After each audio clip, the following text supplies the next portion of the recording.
Kada je četvrtak za poeziju, može vam se dogoditi da, hodajući gradom, naletite na bajku o vratima Danijela Dragojevića. Čudesno i nevjerojatno. Zato ću vam je sad pročitati. Kada sam bio dijete, mati mi je, da bi me uspavala, pričala jednu priču. Priču o kralju i vratima. Pričala mi je i druge priče, ali od svih ova mi je bila najdraža. Svake večeri htio sam je ponovo čuti. I mati mi je udovoljavala. U jednoj dalekoj zemlji, pričala je, umre kralj. Na njegovo mjesto dođe njegov sin koji je još bio dijete. Iako nije donosio značajne odluke kao što to čine odrasli kraljevi, od tog časa njegov se život potpuno izmijenio. Biti kralj bila je to teška igra koja mu je oduzela druge lijepe i bezazlene igre. Ipak, bila je u svemu tome jedna stvar koja ga onespokojavala više od drugih. Kada je postao kralj, nisu mu dopuštali da dodiruje vrata. Kraljevi govorili su mu, ne dodiruju vrata. Zavidio je običnoj djeci, zavidio je svima koji su slobodno mogli dodirivati vrata. I on sam nije imao druge želje. Jedina vrata koje je mogao otvarati bila su vrata škrinja, ormara, kutija i različitih polica. Ali bila je to slaba utjeha. Ni kroz jedna od tih vrata nije mogao proći, niti im se mogao naći s druge strane. Posebno su ga zanimala velika vrata, ona koja imaju čudne brave i ključeve, tamna vrata koja se otvaraju sporo i dostojanstveno, kao da odvajaju nešto važno i posve različito. Iznenada iz igre, kada je mislio da ga nitko ne gleda, potrčao bi da otvori vrata.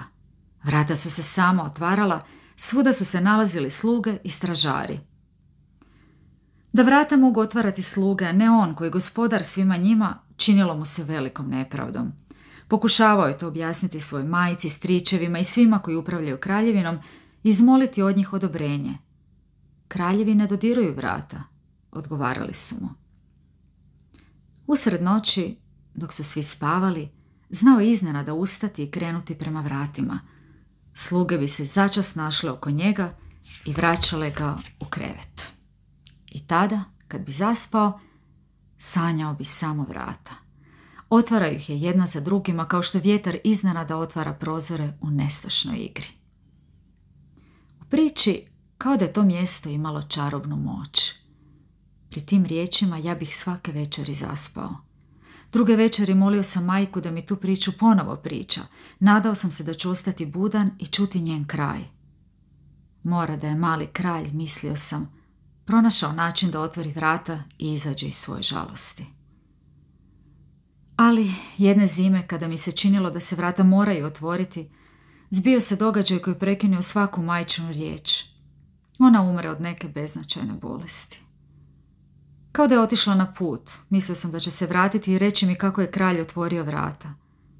Ona se nije vraćala, iz njenih usta nisam nikada čuo kraj priče. Dugo sam molio djeda i baku da mi pričaju tu priču, nisu je znali. Oca se nisam usuđivao pitati, on je bio daleko od riječi.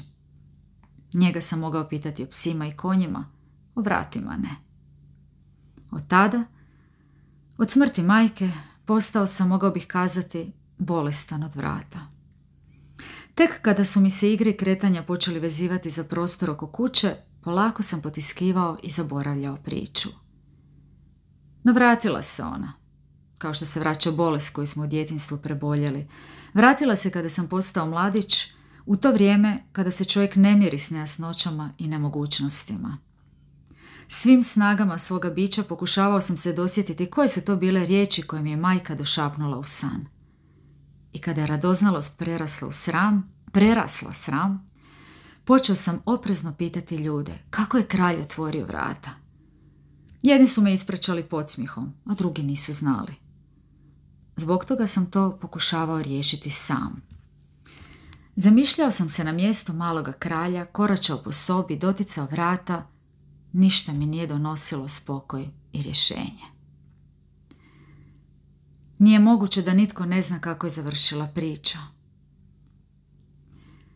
Treba otputovati, odlučio sam. Putnici na putu otkrivaju nove zemlje, pojave i ljude.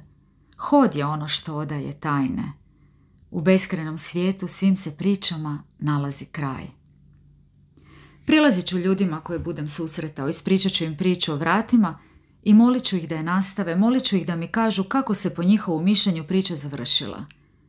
Iz polusna i sna vratit će mi se majčine riječi i prepoznat ću koji je završetak pravi, a koji nije. I tako, jednog proljeća, jednog jutra dok je sve spavalo, s torbom, štapom i u dobrim cipelama, napustio sam kuću u kojoj sam živio. Odlučio sam da se neću vratiti dok ne doznam kraj priče. Lijep je bio veliki svijet.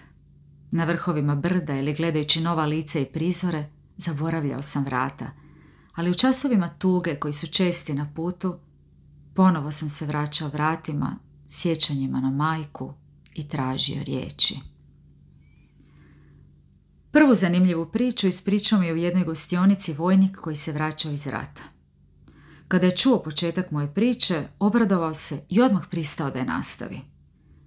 Kraljevi vojnici, govorio je on, ne mogu sami naći rješenje. Zbog toga se kralj zagleda u lice dvorske lude, čija je tuga ostavljala dojam da će shvatiti njegovu želju i pomoći mu. Bez velikog razmišljanja, kao da je takav upit već očekivala, luda je rekla kralju da se nedaleko od sobe za igru, u dnu hodnika, nalazi rupa. Otvor čiji poklopac treba dići i stepenicama sići u podrum. Iz podruma vrata vode u vrt. Ta će vrata kralj otvoriti.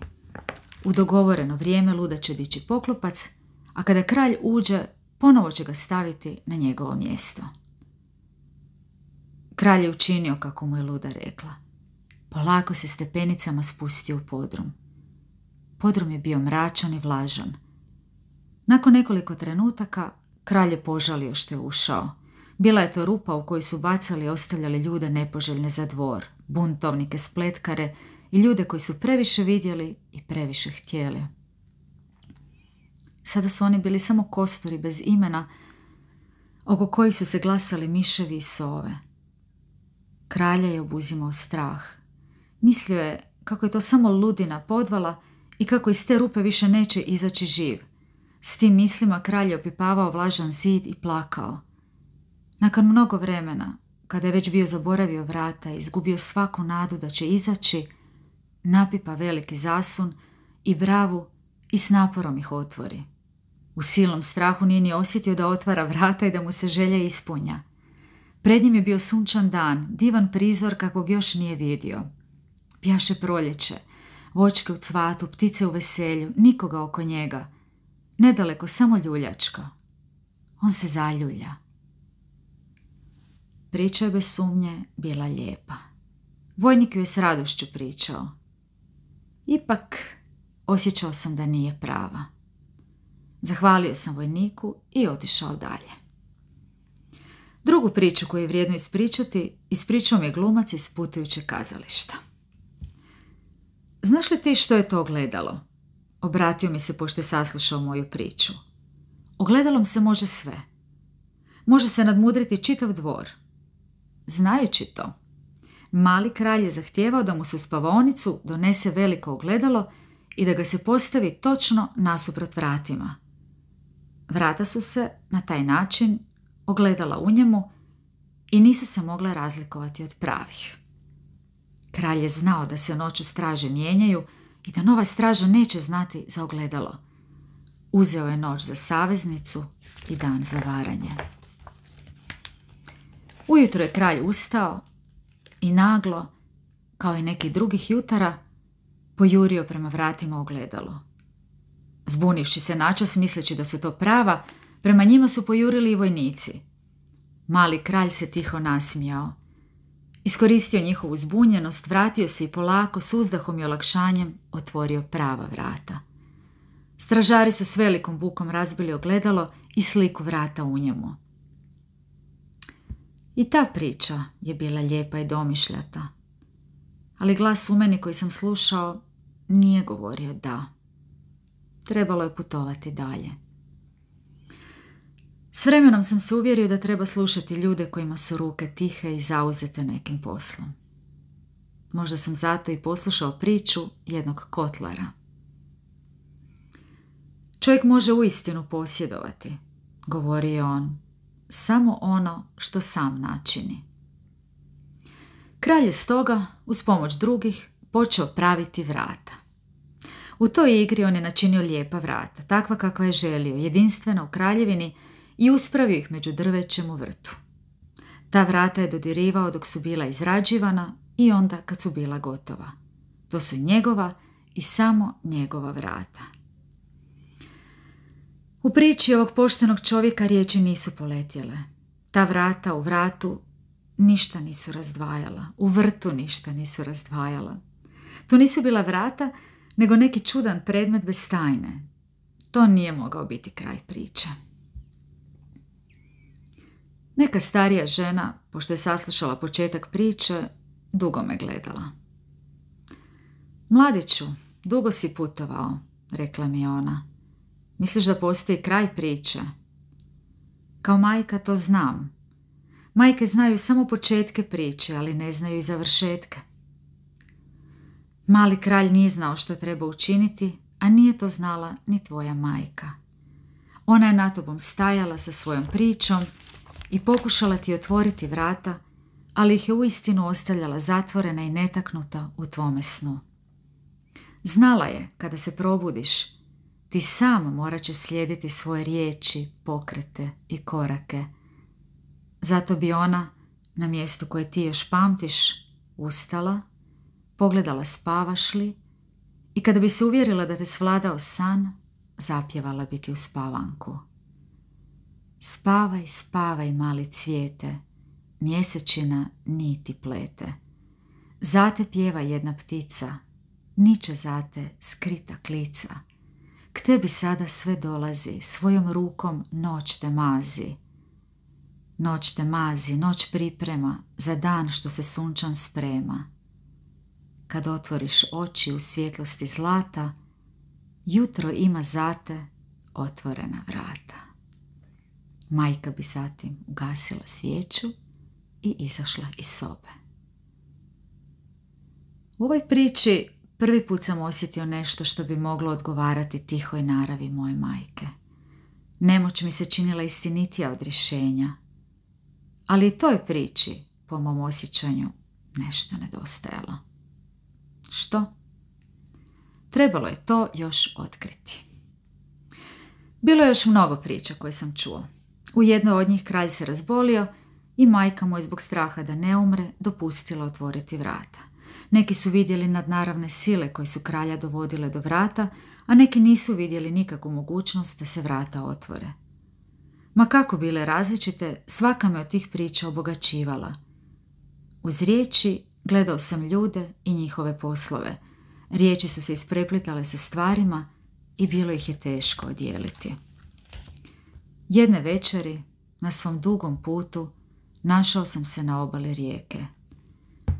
Nisam znao gdje da prenoćim. Konačište mi je ponudio jedan ribar. U njegovoj kući sve je bilo obično, osim njegove lijepe kćerke koja me poslužila večerom. Bila je tako lijepa da nisam svraćao pogled s nje. Činilo mi se, čitavo putovanje dobiva svrhu, sve stvari oko mene dolaze na mjesta koje im pripadaju. Te večeri nisam znao što sam večerao. Nakon večere, djevojka me je zapitala za razlog mog putovanja. Rekao sam joj ispričao priču, ali ne zato da je nastavi, nego da je sasluša.